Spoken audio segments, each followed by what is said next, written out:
Programs here, the NFL's oldest rivalry, Packers and Bears. Programs, $2. This is what football's all about. Let's break or win. Let's break or win. 1, 2, 3, win.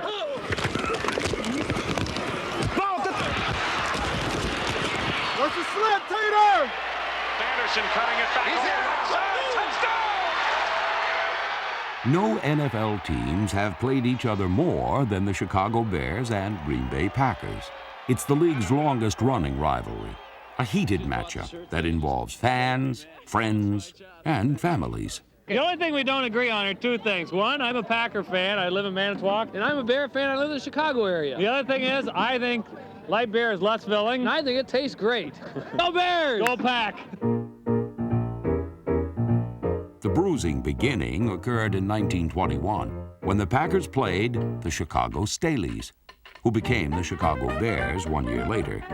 The tone for this rivalry was set right from the start, when Chicago guard John Tarzan Taylor's sneak punch broke the nose of Packer tackle Howard Cub Buck. 8 decades later, this bitter series is just as intense. When we played the Bears, all holes were barred. You didn't care what happened. You could have a complete losing season, but if you beat the Bears, that was your season. But it's not only a rivalry between the teams, those two cities don't like each other, especially the fans. This antagonism is born of geography as well as longevity, for Wisconsin and Illinois are bordering states. In the early days, Packers fans bordered the sidelines of claustrophobic East Stadium, where on one memorable occasion, this unique kind of neighborly involvement led to an even weirder family affair. After I started wrestling, I got married to a girl from Boston, and we used to sit on the, I'd sit on the, right at the end of the bench with the players, and my wife would sit next to me.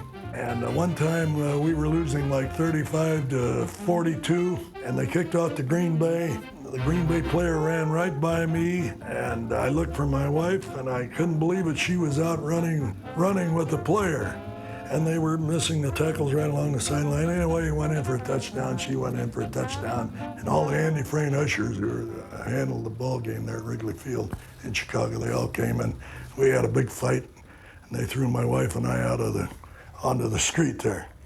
So even my wife's been involved in some terrific struggles there at Green Bay.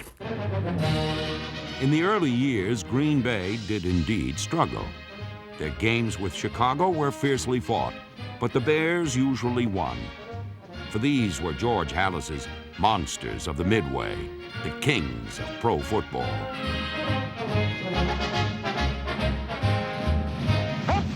Look at me, look at me, look at me, look at me. Excellent. Then came the Lombardi era of the 60s. They were the glory days of Horning, Taylor, and Starr, when the Pack swept all opponents from their path. With 5 championships and 2 Super Bowl victories, Lombardi's team ruled the NFL. George Halas was exasperated. Here comes a knock on the door in the trainer's room, and it's Papa Bear. And the equipment man answers the door, and he said, "Yes, Coach, can I help you?" He says, "Yes, I'd like to speak to Coach Lombardi. It's very urgent." Now, this is 5 minutes before the game, and he walks in, and here are the 2 coaches by themselves. He says, "Yes, Coach, can I help you?" And he says, "Yeah." He said, "Vince, I just want you to know you better have your team ready, because we're going to kick your ass." It was such a hatred kind of a deal. We looked forward to it all year long. It was a clipping, biting, scratching type of contest. There are going to be some late hits thrown, probably some cheap shots thrown, some dirty shots thrown, but we know that's a part of the game. We play the Bears. I've carried a Packer grudge for a long time. Actually, I got a scar from the Packers right here when Tim Harris hit me and separated my shoulder. The ugliest incident occurred in 1986, when Charles Martin's terry cloth hit list included Jim McMahon's number. I think a lot of guys were shocked, when it actually happened, not only our sideline, but their sideline. It was like it was slow motion, because the play was pretty much over, and I remember Martin grabbed him and almost souffled him with a wrestling move and just threw him right on his bad shoulder. A counterpoint to Martin's villainy was Refrigerator Perry, who in 1985 briefly took center stage, an unlikely weapon that allowed Mike Ditka to pour salt into his arch-rival's wounds. Hand off to Perry, crashes the right side, touchdown! The Fridge became a cult hero, and the Bears went on to Super Bowl 20. But in 1989, Ditka's bubble burst with double defeats to the Pack, including one by a single point on a controversial instant replay reversal. Come on, Magic. Come on, Magic. Come on now. On 4th and goal from the 14th. Bukowski looking, now stepping up, on the run. He's going to have to throw in the end zone. Throw it on, and touchdown! Sterling Sharp, he caught it! After further review, we have a reversal. Touchdown!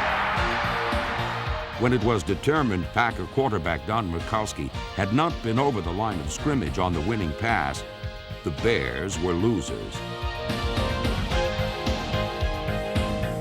Ditka was so incensed over the 14-13 defeat, he ordered the Bears' public relations staff to put an asterisk next to the score in Chicago's media guide.